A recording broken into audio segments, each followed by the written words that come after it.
Good morning. It is 10 a.m. Monday, July 29th, 2024, and I just have an update video. Something that I noticed in the Bitcoin chart, it's very interesting and could give us a clue as to which direction the week is heading. So, without further ado, what I have noticed, and you have to understand what a CME gap is. CME gap. So the United States market, and I've drawn this out here, written this out. The U.S. market opens Monday through Friday, 9:30 to 4:30. It's closed Friday through Monday, 4:30 to 9:30 a.m. And China opens, their market opens Sunday at 2100, and the UK opens Monday at 4 a.m. So for this period of time, and I've marked it out here, this is today. For this period of time, this is Friday at 5 p.m. and this is Sunday at 2100. For this period of time, it is just strictly retail trading. Just people are moving the market, and then starting at 2100 on Sunday until now, the China market has opened and the UK market has also opened. Right now, the US market has opened just now.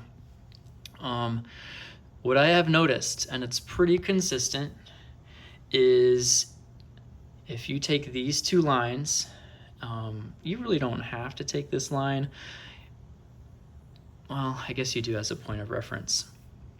But you take from the time China opens at 2100 on Sunday, and then you draw it out in the direction of the lower, if it's a red candle, you draw it to the base of the red candle as soon as the US market opens, and you get a trajectory for the week.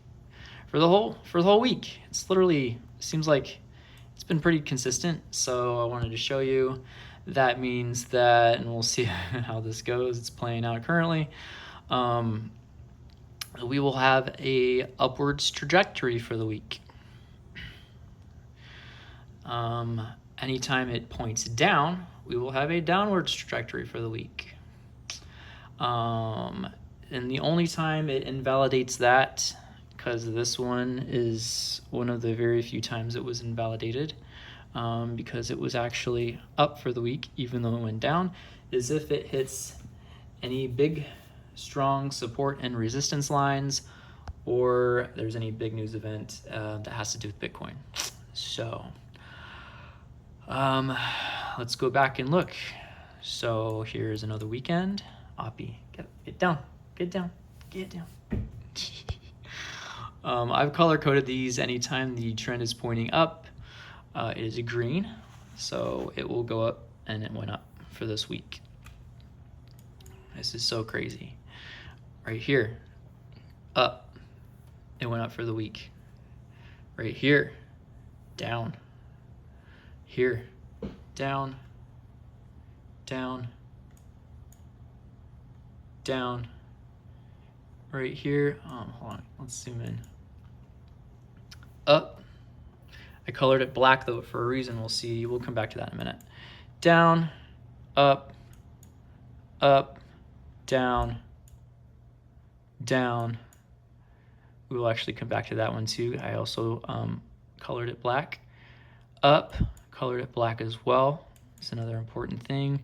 Down, up, black, black up.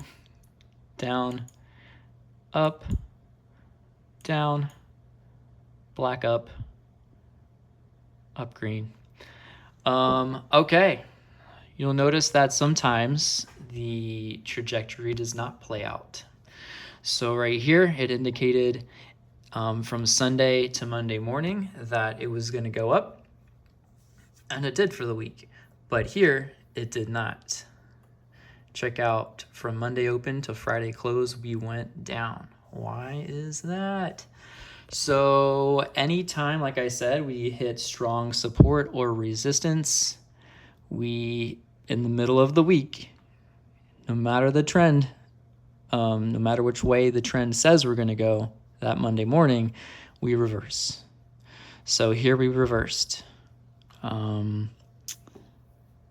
It's been consistent the entire time until we hit here. Here we reversed. We reversed Monday morning before we even opened, but you can see that the trajectory was still indicating up. We went to the bottom of the red candle. It was indicating up, but because we because we hit the there we go.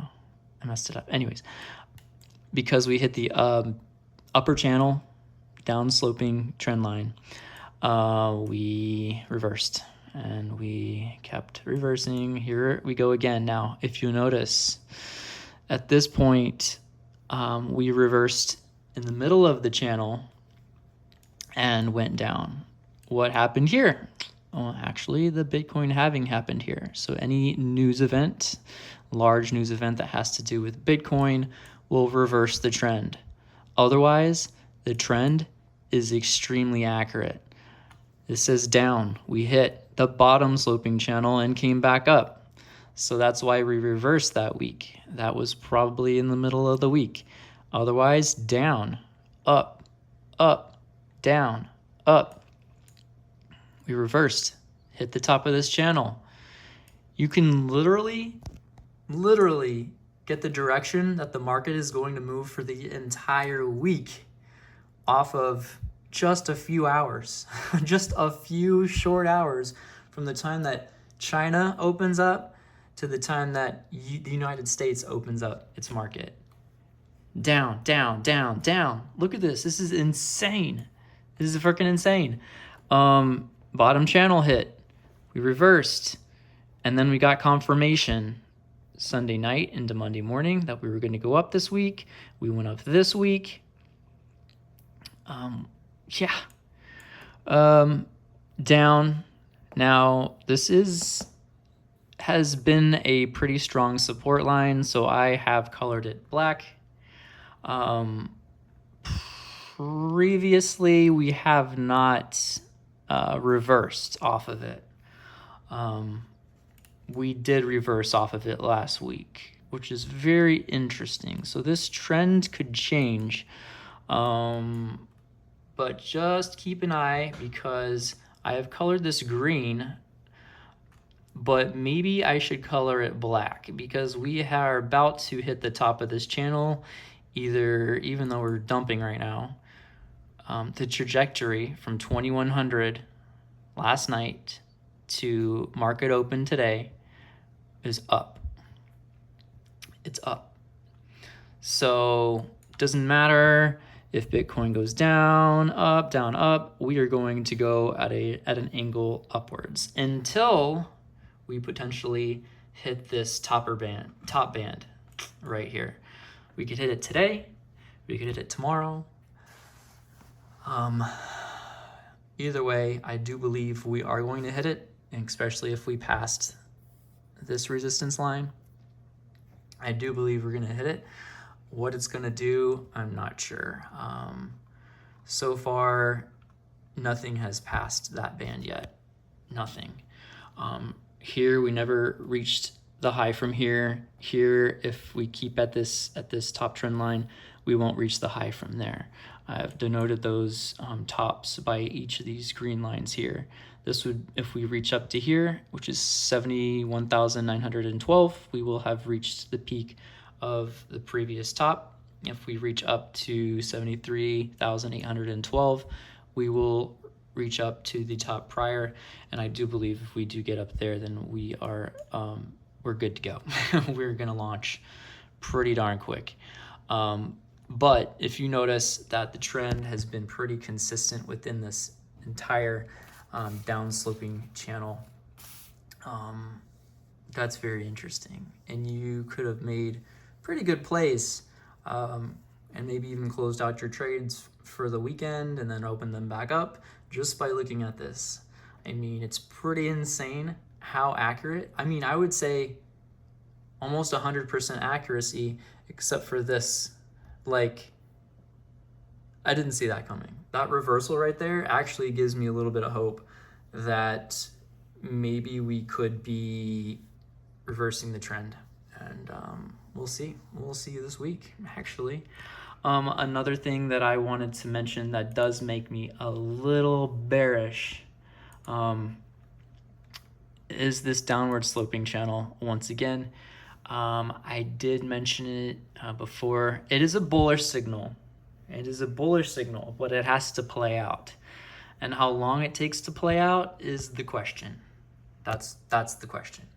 So I do need to mention one thing is notice this bottom. We're going to call it the bottom baseline.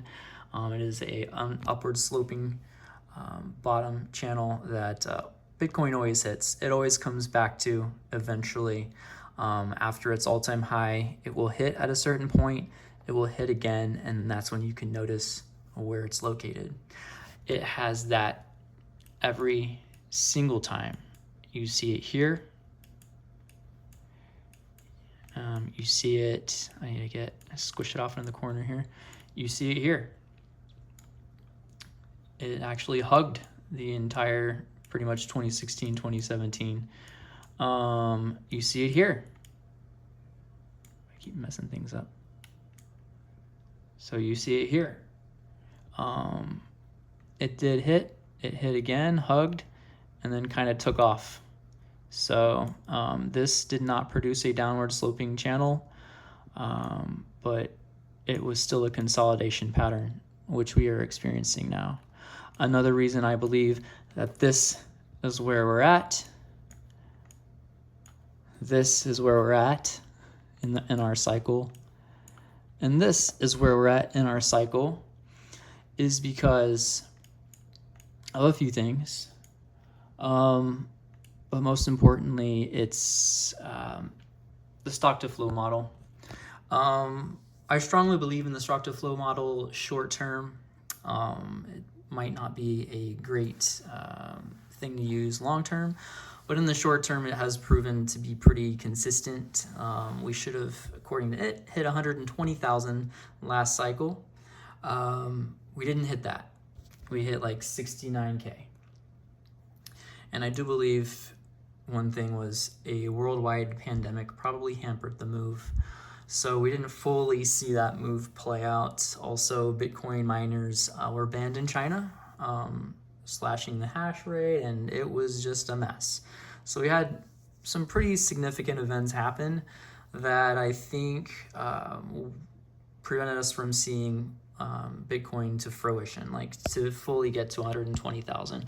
But if you notice, every time we do get from all-time high, when we get that first bounce before consolidating, we usually get up to the 0.618 Fibonacci level. Here we did the same thing. We got up to the 0.618 Fibonacci level of this high, which was 1,220. And then here we got up to the 0.5 Fibonacci level of this high, which was at $31. That was really a long time ago. It was in 2012. So going back to the COVID one right here, we hit the 0.618 and we came back down to baseline before heading back up. And then this is where COVID really hit the United States. And we started to produce, we went actually below base and then slowly got back up to base before we took off again.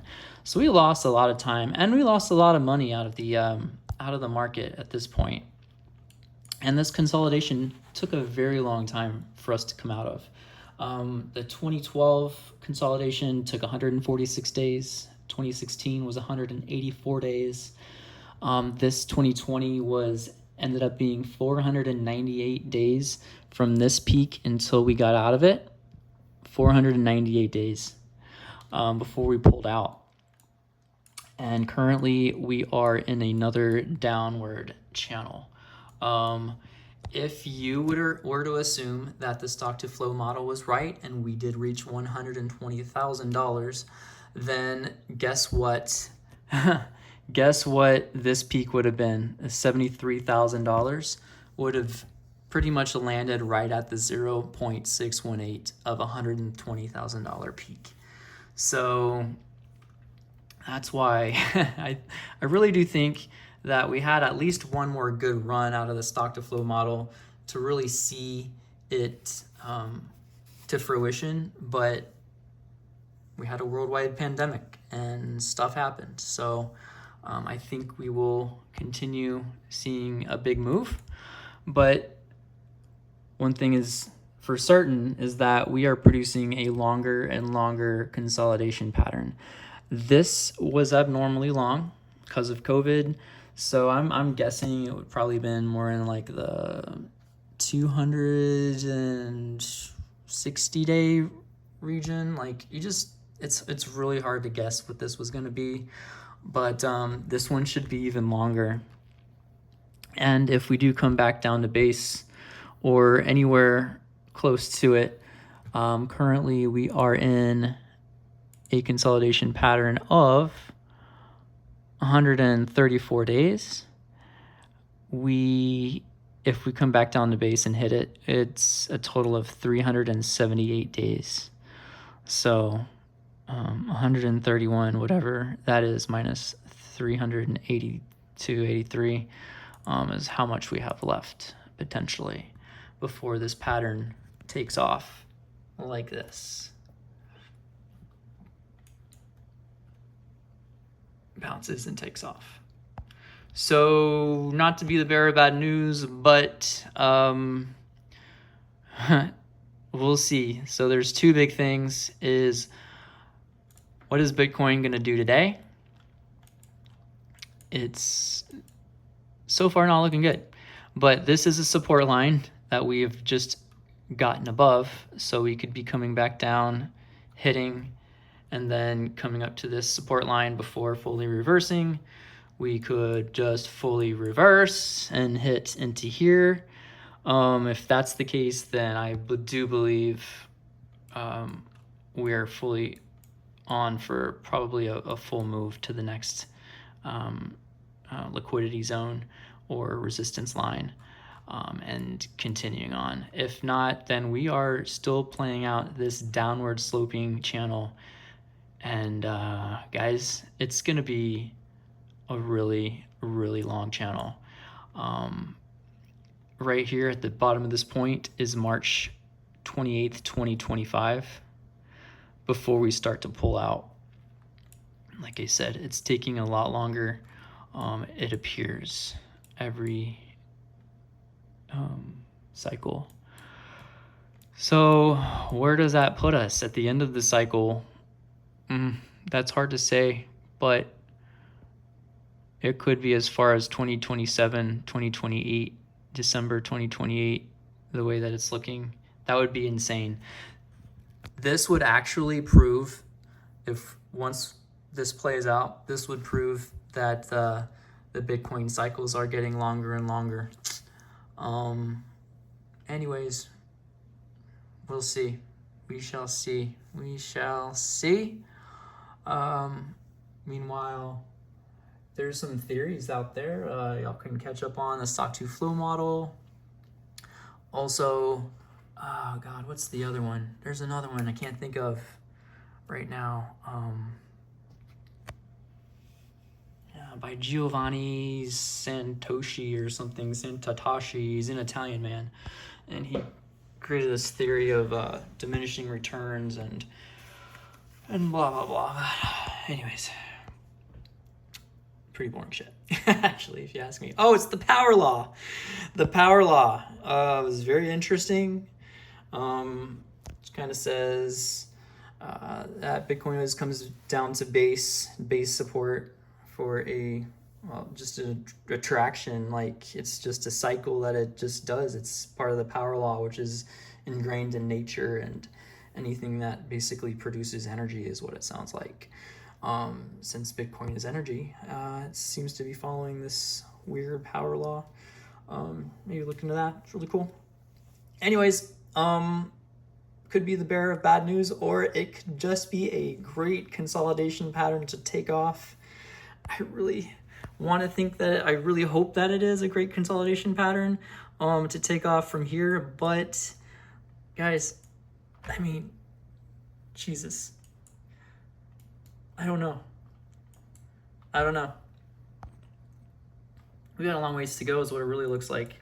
And if that's the case, we're gonna get rinsed. Like, altcoins will get fucking, excuse my language, rinsed. We'll be at the bottom of every single altcoin. Like right now, if we reject, just, I don't know, get out. Just fucking get out of your altcoins. Get into something that's keeping its value. Solana, Bitcoin, Ethereum. Just try not to get rinsed. Anyways, happy Monday. Bye.